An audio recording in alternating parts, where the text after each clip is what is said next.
Boa noite a todos.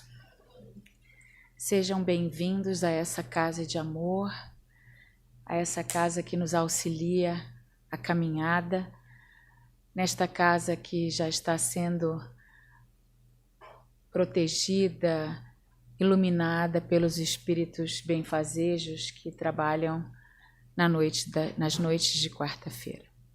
Então, elevemos o nosso pensamento a Deus, a Jesus, a esses espíritos bondosos, agradecendo todos os obstáculos que conseguimos vencer para chegar até aqui, agradecendo a oportunidade da vida que é nos dada pelo Pai, para que estejamos todos juntos nesta noite, nesta casa, nesta família, Sociedade Espírita Jesus de Nazaré, para aprimorar os nossos conhecimentos, nos melhorando a cada dia e trilhando da melhor forma possível os caminhos que Deus nos oferece através da reencarnação.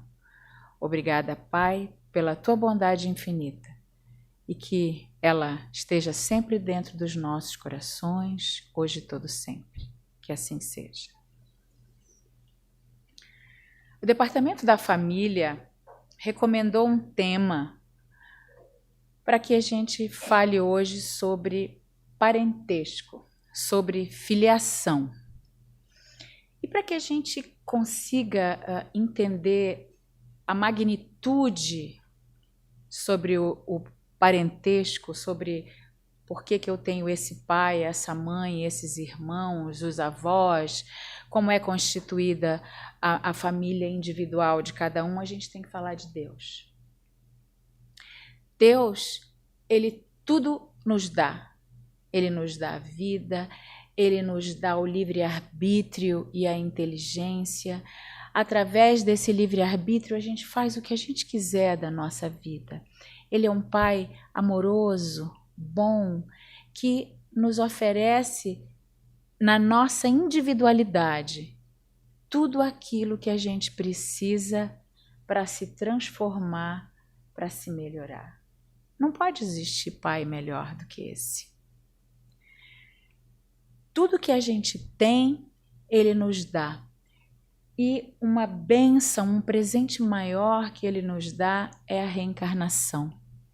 Talvez alguns aqui presentes possam ainda não ter ouvido falar sobre esse tema ou ouviu de uma forma ainda muito subliminar, mas a reencarnação é uma dádiva. Através dela, a gente recomeça caminhos, a gente transforma, recomeça, volta de novo, refaz caminhos equivocados. A gente tem a consciência de que errou e que precisa se melhorar. Ou seja, a gente vai adquirindo a cada vida, a cada oportunidade de retorno à matéria, uma consciência maior. Se nós formos olhar para trás da nossa vida do agora, dessa vida que a gente lembra, talvez alguns de nós já possam traçar uma linha do que era a nossa vida antes e depois de conhecer a doutrina espírita. Alguns podem já até ter nascido em berço espírita.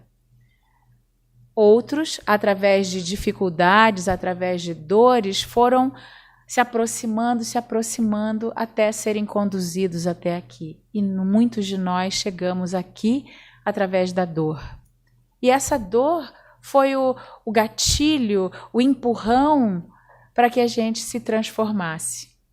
Porque estava doendo tanto, estava tão difícil a caminhada, e quando a gente encontra a luz que o Espiritismo nos proporciona, não nos impõe, nos proporciona para que, entendendo as suas explicações, entendendo a maneira de colocar as coisas, e Kardec, quando codificou a doutrina, fez isso de uma forma muito criteriosa, porque ele não inventou um evangelho novo, ele simplesmente pegou fragmentos de tudo que Jesus tinha ensinado, e com o auxílio dos espíritos superiores, esses espíritos foram escrevendo ou traduzindo ou dando uma explicação mais clara para aquelas parábolas que muitas vezes a gente não conseguia entender. E talvez, se a gente não olhá-las com um olhar profundo, entendendo o que Jesus queria dizer naquela época para aquele povo, a gente talvez não entenda de novo. Como muitos naquela época não entenderam e escolheram Barrabás para ser libertado. A reencarnação, então, mesmo que ela esteja muito difícil atualmente, eu tenha problemas de saúde, eu tenha problemas financeiros, eu tenha problemas de relacionamento interpessoal, eu tenha dificuldades no trabalho, eu tenho um vizinho que eu não posso nem olhar, eu tenho filhos com problemas, eu tenho pais com problemas, eu tenho um marido que me bate, eu tenho uma esposa que é alcoólatra, ou seja, independente de como é a nossa vida, ela é o melhor momento de nós mesmos. Porque lá atrás, nas outras vidas, a gente já foi refazendo a programação para essa vida do agora. E lá na espiritualidade, quando a gente já passou por momentos de tristeza, de entendimento do porquê que a gente estava sofrendo, quando a gente é auxiliado através da oração por espíritos benfeitores que nos acolhem, quando a gente chega ao momento de, depois de estudar e trabalhar, então tá, agora eu vou reencarnar de novo. A gente passa por uma programação extremamente criteriosa, perfeita, uma engrenagem que nada escapa, não tem nenhum dentinho quebrado, é super, como a gente diz, lubrificada, tudo é muito perfeito. Lá na espiritualidade a gente escolhe que dificuldades a gente vai ter, se eu vou ter diabetes porque eu sou comilão e preciso cuidar mais da alimentação, se eu sou preguiçoso e aí eu sou mais sem vontade de me mexer, eu tenho que sustentar uma família, então uma família grande, eu tenho que sair da inércia e trabalhar para alimentar os meus filhos. Então tudo vai ser nos dado de acordo com aquilo que a gente precisa melhorar. Por mais incredulidade que a gente tenha dentro dos nossos corações, essa é a mais perfeita verdade. E é verdade porque se nós duvidarmos de Deus, a gente vai dizer que Ele é injusto, que Ele fez uns sofrerem absurdamente, de maneira inexplicável aos nossos olhos do hoje, ou por que tantas pessoas são absurdamente felizes? E por que não há um equilíbrio entre tristeza e felicidade, entre pobreza e riqueza? Porque nós estamos aonde merecemos estar. Porque é a nossa colheita, é o nosso momento de aprendizado. Porque a gente não pode dar uma equação daquelas que só os físicos dos maiores institutos de engenharia e física conseguem resolver. A gente não pode dar para uma criança que está aprendendo as letrinhas e os números. Cada um está no seu nível de evolução e vai receber a prova ou a expiação de acordo com a semeadura proporcional ao fardo que a gente consegue carregar. A gente não já ouviu o ditado de Deus só dá o fardo conforme a força do ombro? É isso. Nessa reencarnação que hoje a gente vive e vive sem dúvida com muitas dificuldades, por que isso acontece? Se a gente for fazer uma inquisição é ruim, essa palavra é horrível.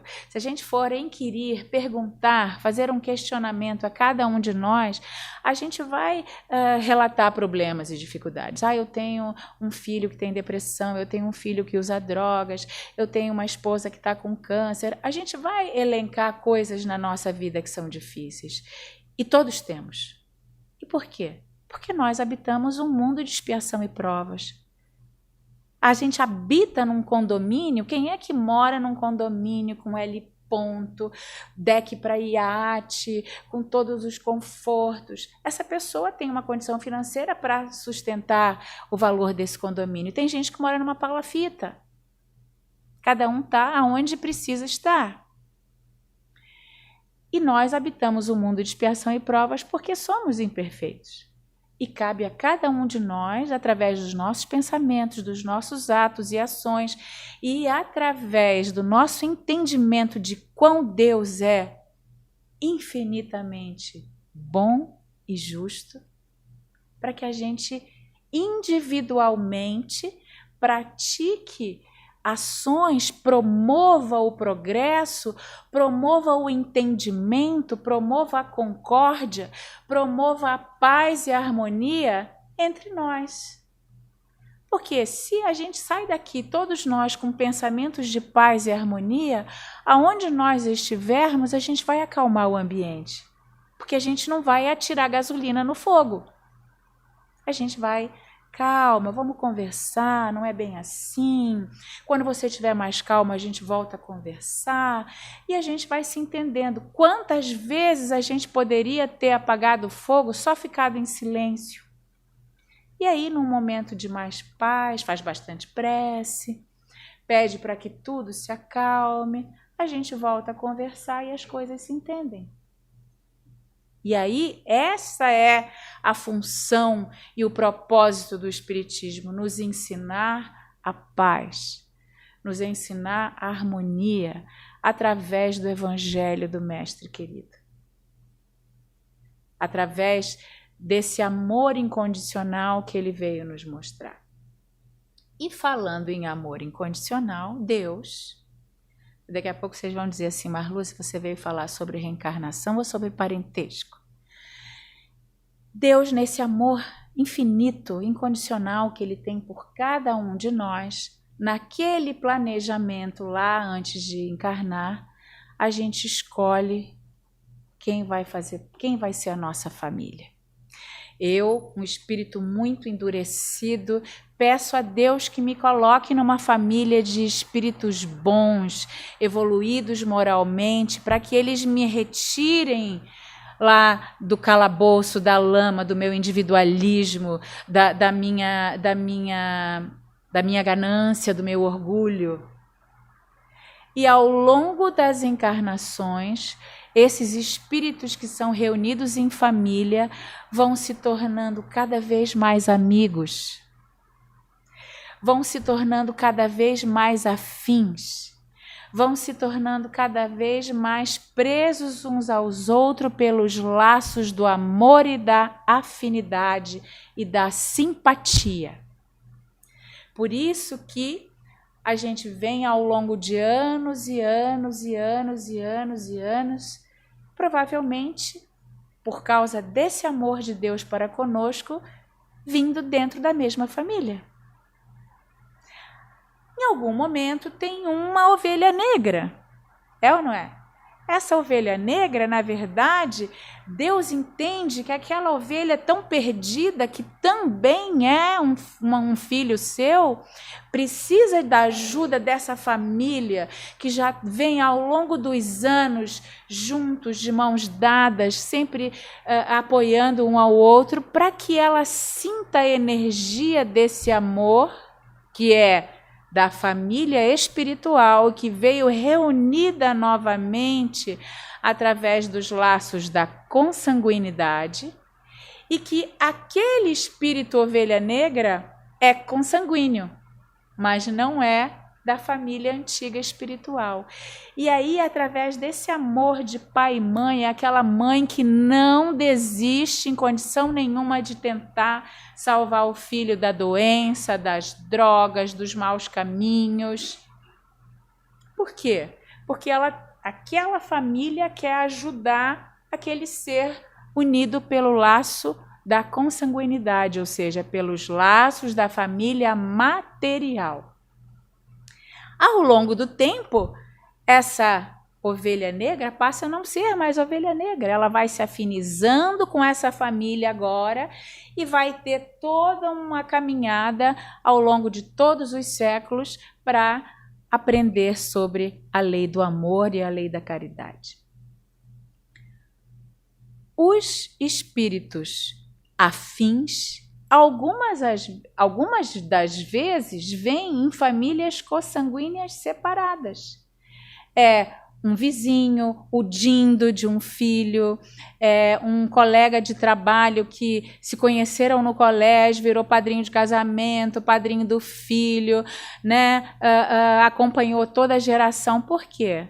Porque é da família espiritual, mesmo que não esteja unido pelo laço da consanguinidade.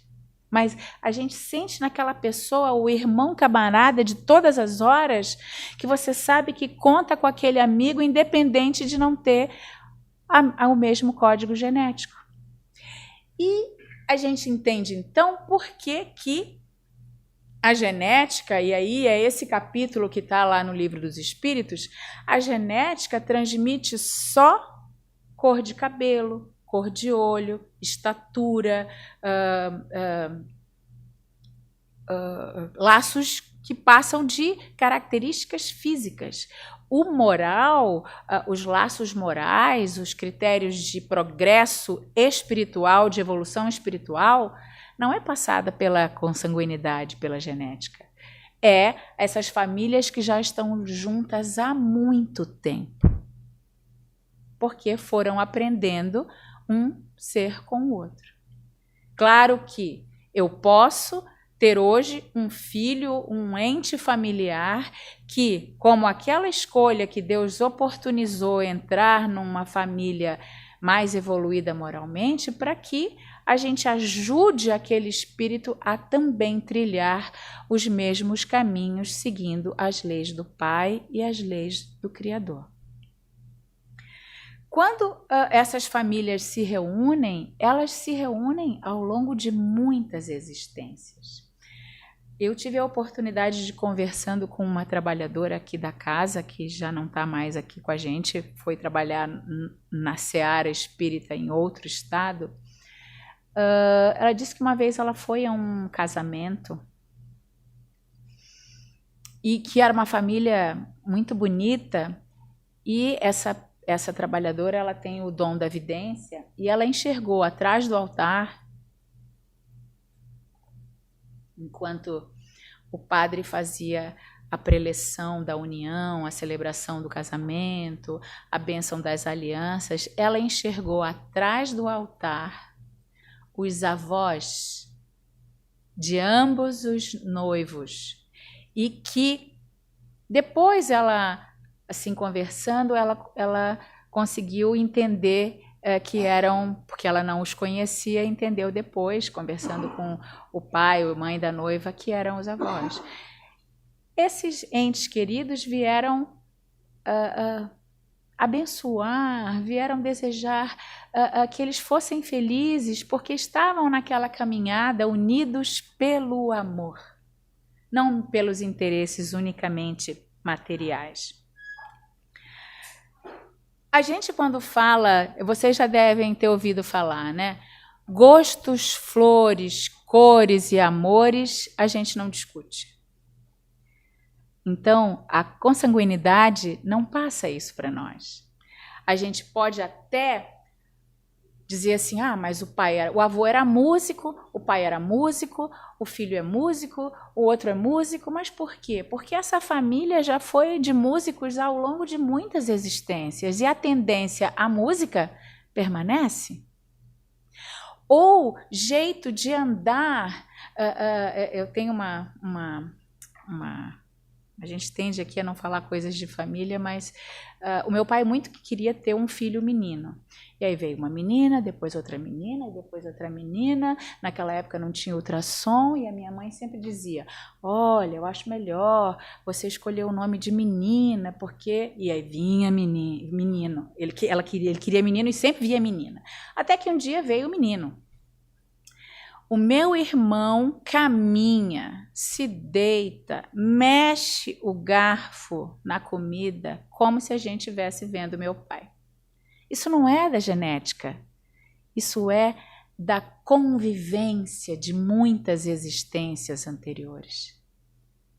o jeito de falar, de se comportar, não é da genética, porque isso é do espírito. E o espírito não é transmitido através da genética, o espírito é imortal, a genética é só a união de células para dar forma a esse corpo material, que vai proporcionar a nossa caminhada aqui na jornada terrena. E se nós imaginarmos quão bonita é essa programação, e essa programação vai ser também de acordo com os nossos feitos aqui e agora. Quando a gente chegar lá no mundo espiritual, vai ter um... A gente fica imaginando, ai meu Deus, como é que vai ser a minha lista, né? Chegar lá, a Marluce volta para o mundo espiritual. Deixa eu ver o que a Marluce andou fazendo lá embaixo. Aí a gente vai ir para um lugar que a gente tem que trabalhar mais, estudar mais, ou outro lugar que a gente vai estudar mais e trabalhar mais, mas num outro sentido, né? De menos arrependimento e mais construção.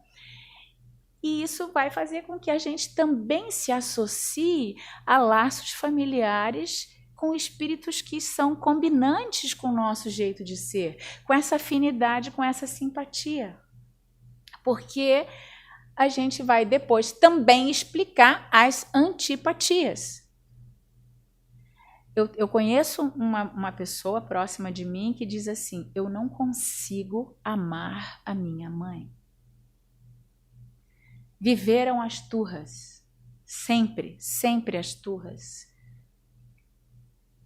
A gente não sabe o que aconteceu entre esses dois espíritos que vieram com a oportunidade dos laços da matéria e não conseguem se entender. Porque essas antipatias também são explicadas por essas oportunidades que Deus nos dá, às vezes, de dois inimigos ferrenhos se encontrarem para tentarem... vocês passaram existências e existências sem conseguir se entender, agora eu vou dar uma oportunidade maravilhosa, gente. Eu amo vocês e eu quero que vocês estejam felizes. Vamos colocar vocês juntos como família. E aí, só se bicam. E a gente vai voltar junto, e junto, e junto, até a gente apertar mais esse laço, que é o laço da família universal. Porque Deus, nessa infinita bondade e misericórdia, Ele não vai querer que a gente sofra eternamente, nem vai nos condenar a um castigo para sempre, se eu tenho condição de começar de novo, de me arrepender, de fazer escolhas melhores.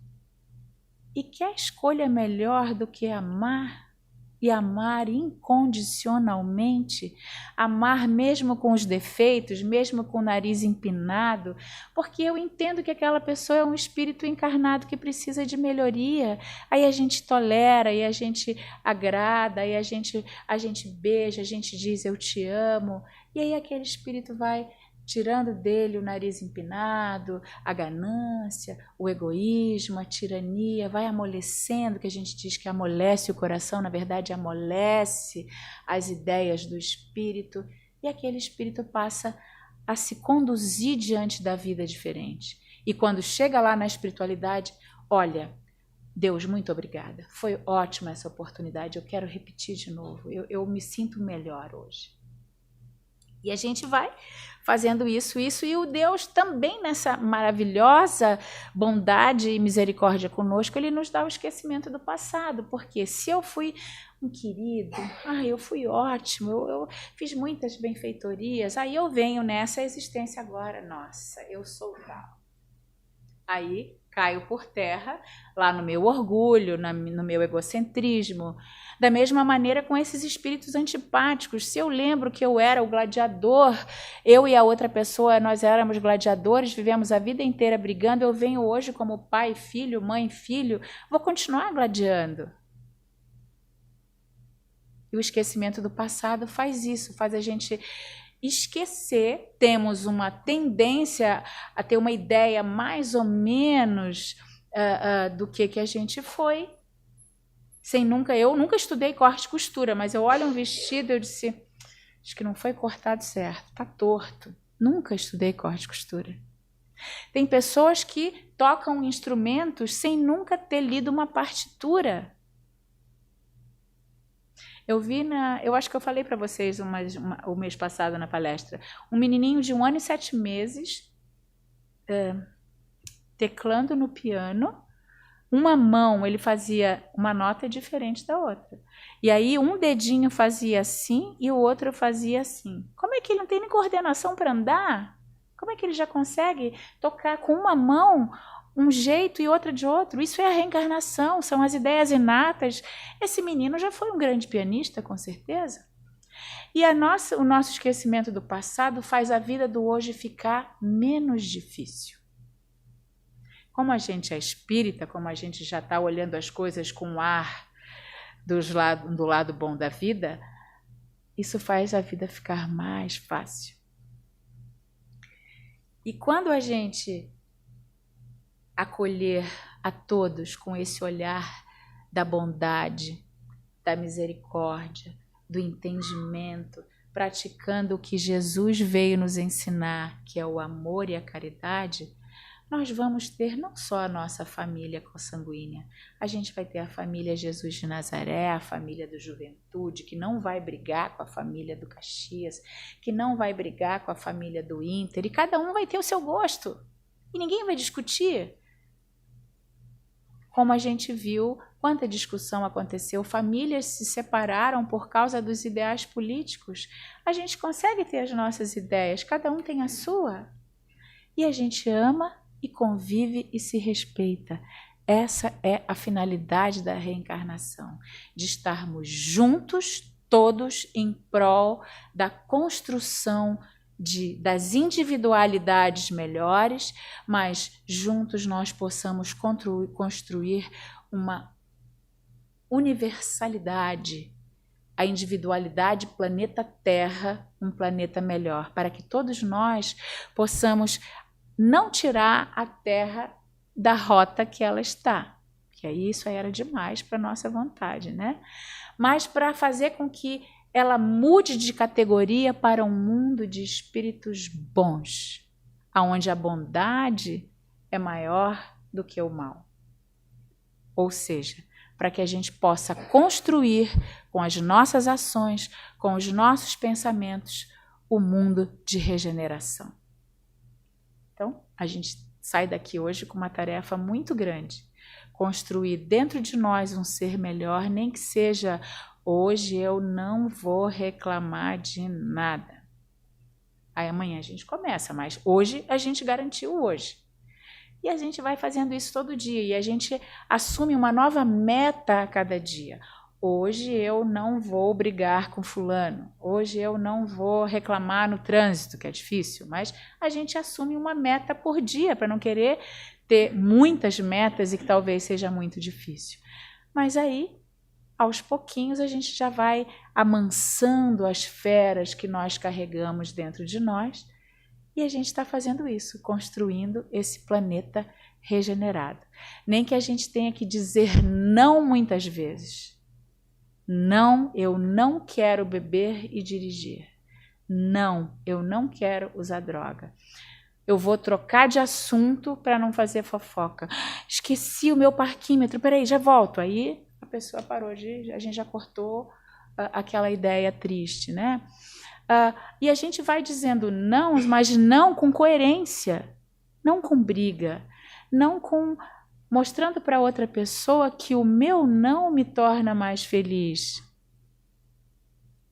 A minha caminhada de não querer ir por esse caminho, mesmo que esse caminho pareça mais sedutor, mais bonito, materialmente mais enfeitado, não, mas eu quero continuar caminhando aqui nessas minhas pedrinhas, com cuidado para não escorregar, devagarinho. Por quê? Porque eu preciso ir por este caminho mais pedregoso, porque é ele que vai me levar ao progresso que eu me programei para fazer. Eu agradeço vocês. Desculpe a voz rouca, mas não paro de... Essa mudança climática de vez em quando dá uma mexidinha na nossa voz, para que a gente, então, com o posicionamento dos nossos trabalhadores, no nosso salão de palestras, que a gente possa, com o pensamento em harmonia, agradecer tudo que temos.